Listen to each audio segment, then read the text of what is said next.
सरोकार टेलिभिजनको कार्यक्रम सरोकार विशेषमा यहाँहरूलाई स्वागत छ। म विनोद विश्वकर्मा।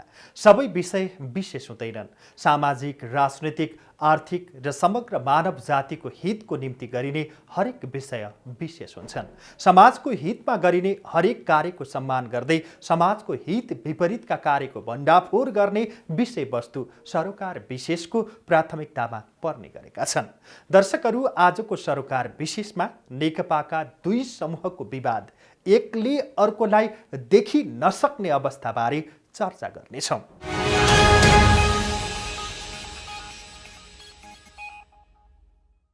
पछिल्लो समय नेकपाका दुई समूहको चर्चा व्यापक नै छ। गाउँ गाउँ, टोल टोलमा चर्चा भइरहेको छ। एउटा पक्षले अर्को पक्षलाई देखिसहँदैन। प्रधानमन्त्री केपी शर्मा ओली समूह र अध्यक्ष प्रचण्ड माधव नेपाल समूह बीच यस्तै चर्चाहरू चलिरहेका छन्।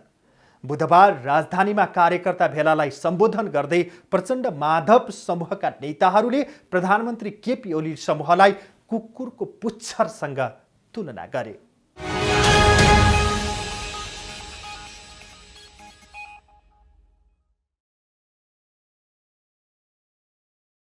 संसद विघटनपछि नेकपाको झगडा झन्झन पेचिलो बन्दै गएको छ। एक आपसमा आरोप र प्रत्यारोप लगाउने क्रम अझै सकिएको छैन।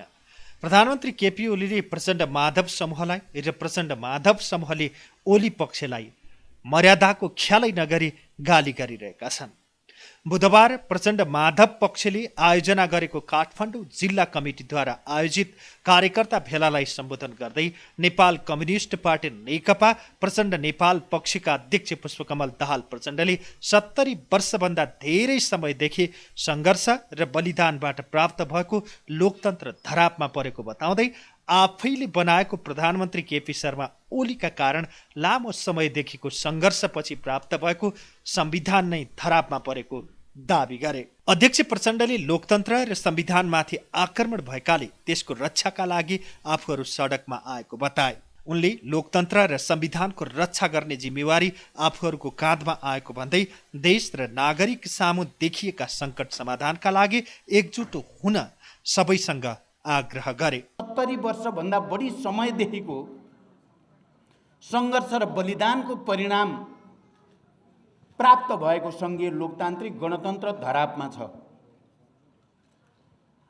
हामीले त्यति ठुलो बलिदान र सङ्घर्षपछि निर्माण गरेको संविधान धरापमा छ। त्यो संविधान र सङ्घीय लोकतान्त्रिक गणतन्त्र अहिले यसरी चाहिँ आक्रमणमा परेको छ, त्यसको रक्षा गर्ने ऐतिहासिक जिम्मेवारी हाम्रो काँधमा छ। कमरेडहरू, हामी यहाँ कुनै प्रहसन देखाउन, कमिक देखाउन जुटेका छैनौँ। हामी यहाँ कुनै उखान टुक्का गरेर हँसाउनको लागि कमेडी सो गर्न पनि उपस्थित भएका छैनौँ। हामी मानिसहरूलाई दिग्भ्रमित पार्ने, उद्वेलित पार्ने र उत्तेजित पार्ने कुराको निम्ति पनि यहाँ जुटेका होइनौँ।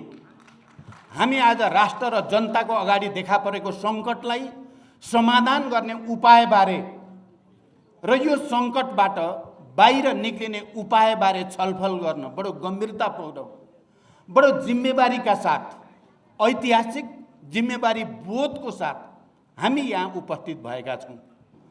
हामी सबै जसले यो सङ्घीय लोकतान्त्रिक गणतन्त्रको निम्ति आन्दोलन गर्यो, बलिदान गर्यो, त्याग तपस्या गर्यो, हामी सबै यति बेला गम्भीर छौँ।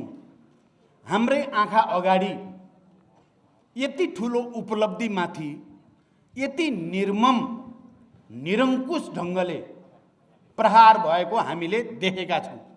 संविधानमाथि र सङ्घीय लोकतान्त्रिक गणतन्त्रमाथि यो प्रहार बडो दुःखको साथ, हामी बडो ठुलो पीडाको साथ पनि यहाँ उपस्थित छौँ। किनकि हाम्रै पार्टीको, हामीले नै निर्वाचित गरेको प्रधानमन्त्रीबाट, हाम्रै पार्टीले हिजो अध्यक्षमा निर्वाचित गरेको व्यक्तिबाट संविधान र सङ्घीय लोकतान्त्रिक गणतन्त्रमाथि प्रहार भएको छ र त्यो प्रहारको सामना गर्न हामी यहाँ उपस्थित भएका छौँ।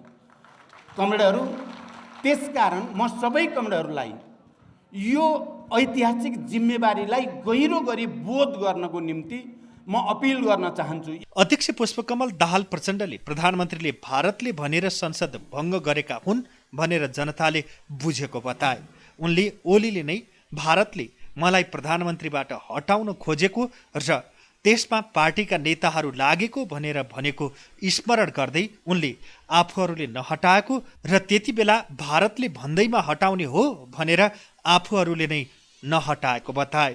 अस्ति भर्खरै तपाईँहरूले हेर्नुभयो नि जी न्युजको इन्टरभ्यू, उहाँले बोलाएको त्यो पनि नाटकै हो, नाटकै हो, नाटकै हो। त्यो नाटक हो भन्ने कुराको पटाक्षेप आज भइसक्यो। अब एभरेस्टको नाम फेर्ने रे त्यही जी न्युजले। यो के नाटक देखिँदैछ तपाईँ हामीले?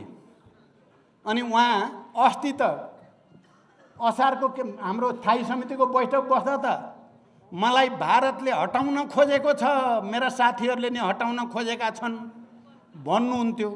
हामीले हटाएनौँ त्यति बेला। भारतले भन्दैमा हटाउने हो र भनेर हटाएनौँ नि त हामीले। अनि उहाँले अहिले पार्टी विभाजन गर्ने, संविधान के अरे संसद भङ्ग गर्ने भारतले भनेर गरे। सारा जनताले देखे बुझे। यसलाई के भन्नुहुन्छ केपीजी? मेरो प्रश्न, तपाईँ के भन्नुहुन्छ? तपाईँ यसलाई के भन्नुहुन्छ? मैले भारतलाई केही भन्न खोजेको होइन, फेरि यो भ्रम नहोस्।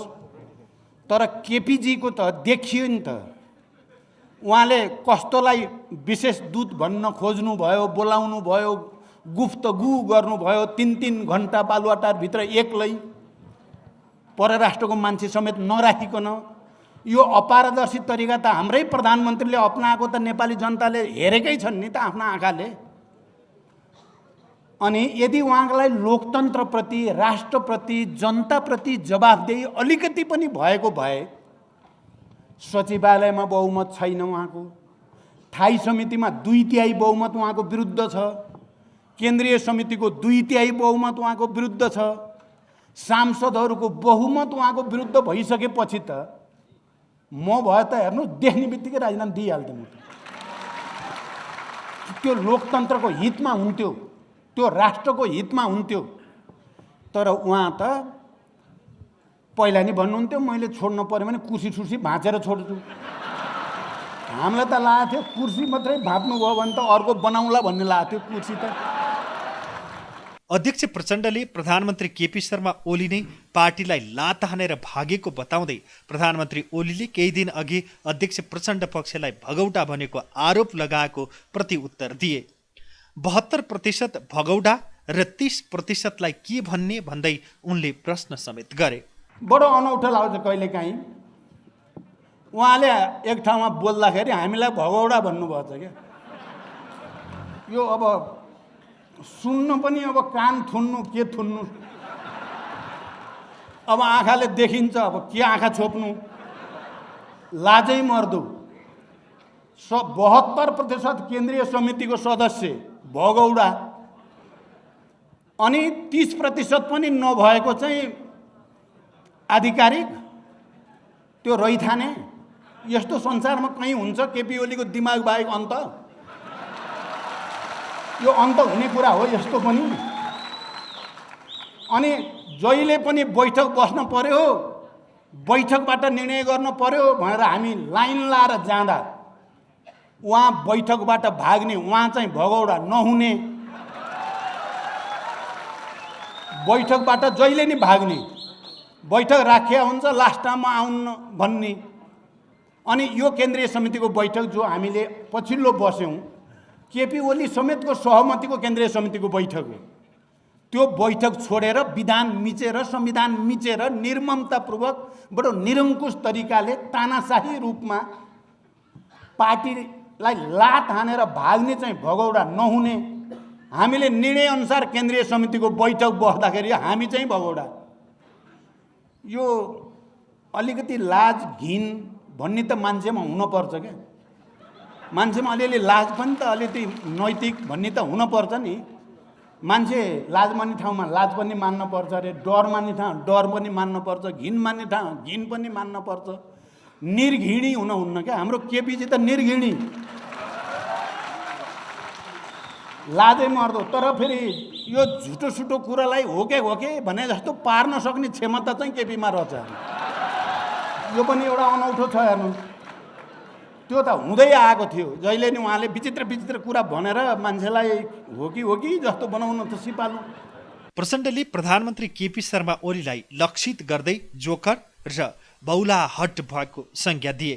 उनले 1100 को केन्द्रीय कमिटीलाई बौलाहटमा बनाउने, अहिले आफूहरूको नेतृत्व गरेको पार्टी नै आधिकारिक भएको भन्दै केपी ओलीको प्रदर्शनलाई नौटङ्की र मानसिक विक्षिप्त मात्रै भएको आरोप लगाए। कार्यक्रमहरूमा त ठाउँ ठाउँमा प्रहसन र नौटङ्की प्रदर्शन भइरहेको तपाईँहरूले देख्नु भएको छ, भाषण सुन्नु भएको छ। कहिलेकाहीँ यो विक्षिप्त मानसिकताको उपज हो कि भने जस्तो लाग्छ। साथीहरू विक्षिप्त भएछन् कि क्या हो भने डर लाग्छ। उनीहरूले बोलेको सुन्दा, उनीहरूका तर्कहरू सुन्दा कहिलेकाहीँ साथीहरू चाहिँ त जोकरमा परिणत हुनुभएछ क्यारे, पोलिटिकल जोकर जस्तो लाग्छ। हाम्रै साथी थिए, छन् अझै पनि।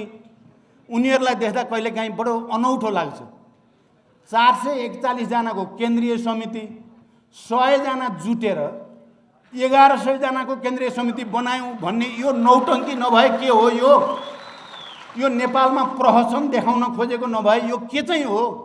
यो विक्षिप्त र बौखलाहटको मानसिकताको उपज नभए के हो भनेर हामीले प्रश्न किन नगर्ने? त्यस्तै नेपाल कम्युनिस्ट पार्टी नेकपाका अध्यक्ष माधव कुमार नेपालले प्रधानमन्त्री केपी शर्मा ओलीमा मार्क्सवाद, कम्युनिस्ट आचरण र संस्कार नै नभएको आरोप लगाए। ओलीमा मार्क्सवाद, कम्युनिस्ट आचरण र संस्कार नभएको उल्लेख गर्दै नेपालले कुनै पनि हालतमा केपी ओलीको कम्युनिस्टसँग कुनै नाता नभएको जिकिर गर्दै फोहोरको डङ्गुर भएको बताए। उहाँका प्रत्येक अभिव्यक्तिहरू तपाईँ सुन्नुहोस्। ती अभिव्यक्तिहरू सुन्दाखेरि तपाईँलाई अचम्म लाग्ला। ती प्रत्येक अभिव्यक्तिको तपाईँ विश्लेषण गर्नुहोस्। उहाँका प्रत्येक विचारहरूलाई तपाईँ राम्ररी निहालेर हेर्नुहोस्। ती सबै कुराहरूबाट तपाईँलाई अचम्म लाग्ला। एउटा कम्युनिस्ट पार्टीको नेताले के त्यस्तै गर्न भन्न सुहाउँछ? न उहाँमा कम्युनिस्ट आन्दोलनप्रतिको कुनै प्रतिबद्धता छ, न मार्क्सवादप्रतिको कुनै निष्ठा छ, न उहाँ लेनिनवादी सङ्गठनात्मक सिद्धान्तप्रतिको प्रतिबद्धता छ, र उहाँमा कम्युनिस्ट आचरण पनि छैन, कम्युनिस्ट संस्कार पनि छैन, र कम्युनिस्ट आन्दोलनलाई अघि बढाएर लिएर जाने कुनै उहाँमा सोच पनि छैन। त्यस हुनाले उहाँ साँच्चै वामदेव कमरेडको शब्दलाई उधारो लिने हो भने उहाँ कम्युनिस्ट कुनै पनि हालतमा होइन। उहाँमा कम्युनिस्टको कुनै विशेषता पनि छैन। उहाँ कम्युनिस्ट होइन भन्ने कुरामा कसैले पनि दुविधा नराख्नुहोला भनेर उहाँले पार्टीको स्थायी कमिटीको बैठकमा बोल्नुभएको थियो। आज वामदेव कर्ण के भन्नुहुन्छ त्यो म सुन्न चाहन्छु। त्यतिखेर बोल्नुभएको वामदेव कर्णको कुरा रेकर्डमा छ है। रेकर्डमा वामदेव कर्णलाई मैले बताएको छैन, उहाँलाई बताउनु जरुरी छ।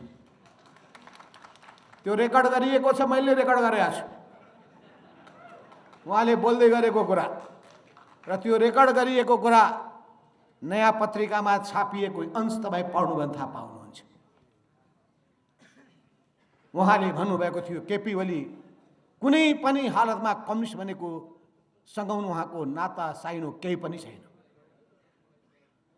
उहाँ कम्युनिस्ट सिद्धान्तप्रति उहाँमा प्रतिबद्धता छैन।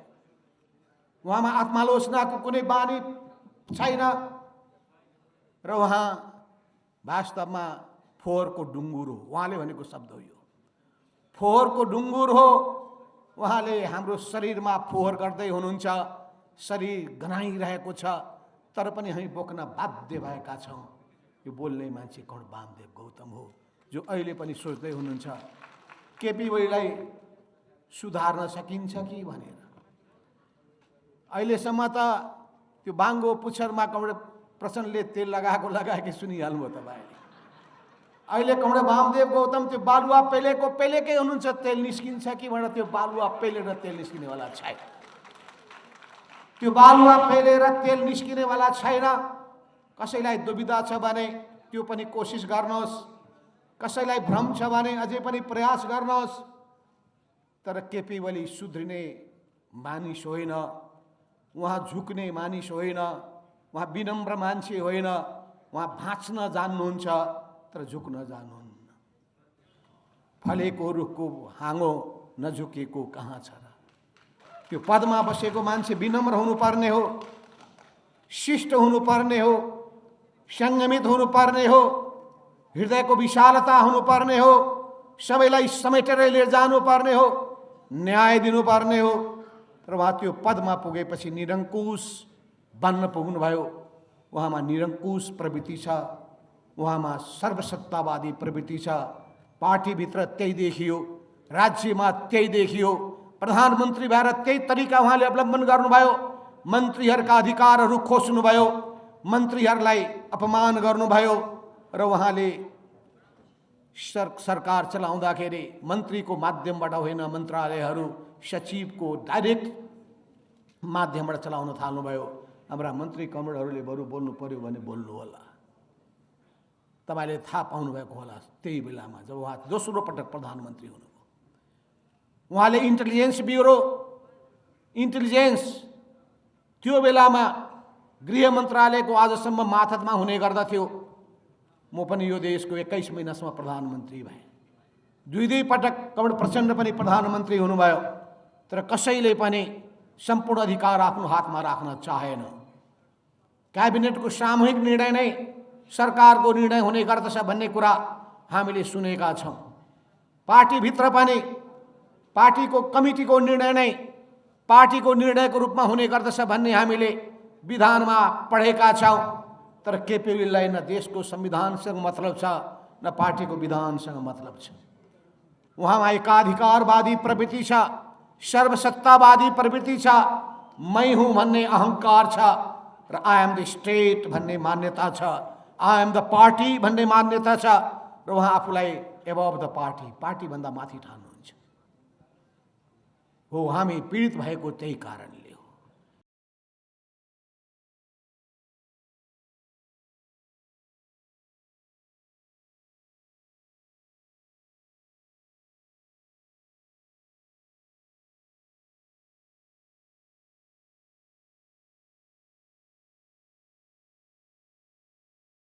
केपी ओली पार्टी सिस्टममा विश्वास गर्नुहुन्न, उहाँ गुटगत क्रियाकलापमा विश्वास गर्नुहुन्छ। उहाँको उभिने आधार, चल्ने आधार भनेको एउटा फाउन्डेसन। मदन भण्डारीको नाम भजाएर मदन भण्डारी फाउन्डेसन उहाँले चलाउनु भएको थियो।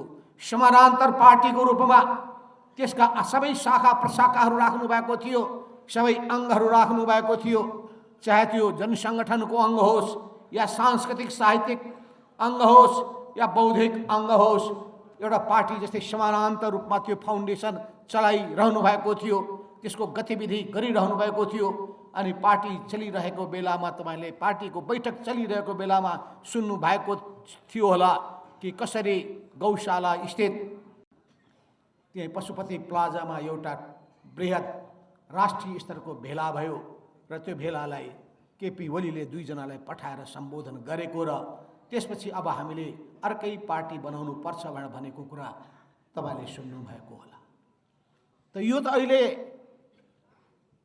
बढ्दै बढ्दै बढ्दै झाँगिँदै झाँगिँदै झाँगिँदै गएको मात्रै हो। एउटा उत्कर्षमा पुगेको हो, एउटा क्लाइमेक्समा पुगेको हो। यो अन्तर्विरोध क्लाइमेक्समा पुगेको हो, यो समस्या क्लाइमेक्समा पुगेको हो, जटिल बन्न पुगेको हो। हामीले समाधान गर्न धेरै खोज्यौँ, छलफलबाट समस्याको समाधान गर्न धेरै खोज्यौँ, कमिटीको बैठक बसौँ भनेर हामीले कुराहरू धेरैचोटि उठायौँ। कुनै पनि समस्याको बारेमा छलफल पहिले गरौँ, किनभने पार्टी नै वास्तवमा सबै कुराको केन्द्रबिन्दु हो। यही पार्टीले नै आन्दोलन हाँक्ने गर्दछ, यही पार्टीले नै समाजलाई रूपान्तरण र परिवर्तन गर्दछ, यही पार्टीले नै राष्ट्रियताको झन्डा बुलन्द गर्दछ, यही पार्टीले नै जनजीविकाको समस्यालाई संवेदनशील भएर उठाउने गर्दछ र यही पार्टीले नै लोकतन्त्रका मूल्य र मान्यतालाई गहिरो गरी आत्मसात गर्दछ। पार्टीलाई बलियो बनाऊ, यो पार्टीलाई नेपाली राजनीतिको एउटा बलियो खम्बाको रूपमा स्थापित गरौँ र यो पार्टीको सरकारले अवलम्बन गरेका विचारको आधारमा समाजलाई डोर्याउने काम गरौँ हामीले पटक पटक भनौँ। त्यसो हुनाले सरकार होस् या जुनसुकै निकाय होस्, त्यहाँ गएका पार्टीका कार्यकर्ताले पार्टीको मार्गदर्शनमा चल्नु पर्दछ, पार्टीको नीति अनुसार अगाडि बढ्नु पर्दछ, पार्टीको क्रान्तिकारी शैली अवलम्बन गर्नु पर्दछ, जनतालाई माया गर्नु पर्दछ, जनताको विश्वास जित्नु पर्दछ, जनभावना के छ त्यो बुझ्नु पर्दछ, जनताको आलोचनाहरू सुन्नु पर्दछ, जनताका गुनासाहरू सुन्नु पर्दछ। जनताका गुनासाहरू आलोचनाहरू सही छन् भने स्वीकार गर्नुपर्छ, काममा त्रुटि भएका छन् भने त्यसलाई हामीले सच्याउनु पर्दछ, सच्याएर फेरि अगाडि बढ्नु पर्दछ। हामीले उठाउँदै आएको कुरा त्यो के उठाएर हामीले अपराध गरेका हौँ? केपी ओलीको नजरमा त्यो अपराध हो।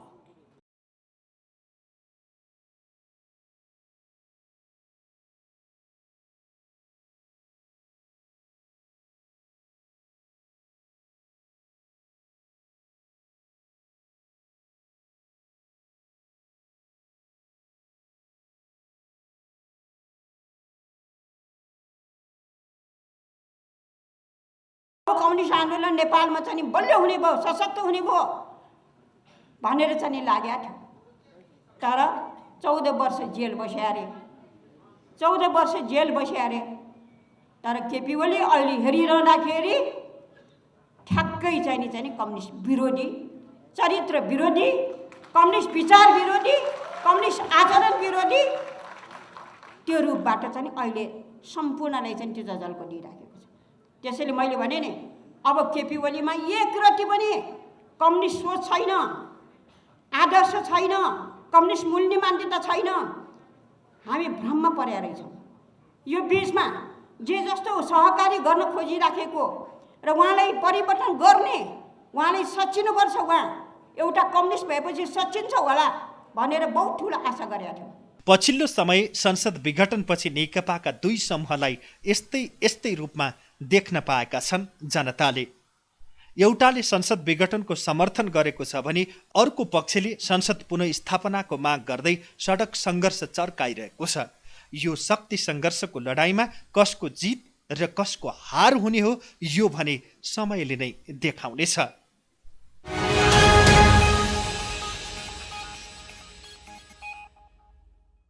दर्शकहरू, आज हामीले सरोकार विशेषमा नेकपाका दुई समूहको विवाद, एकले अर्कालाई देखि नसक्ने अवस्थाबारे तयार पारिएको सरोकार विशेष प्रस्तुत गर्यौं। कार्यक्रम सरोकार विशेषमा हामी समाजका तीता मिठा यथार्थहरूबारे जानकारी दिन उपस्थित हुने गर्छौं। आजलाई कार्यक्रम सरोकार विशेष यति नै। सम्पूर्ण युनिटलाई बिदा दिनुहोस्। हेर्दै गर्नुहोला सरोकार टेलिभिजन। नमस्कार।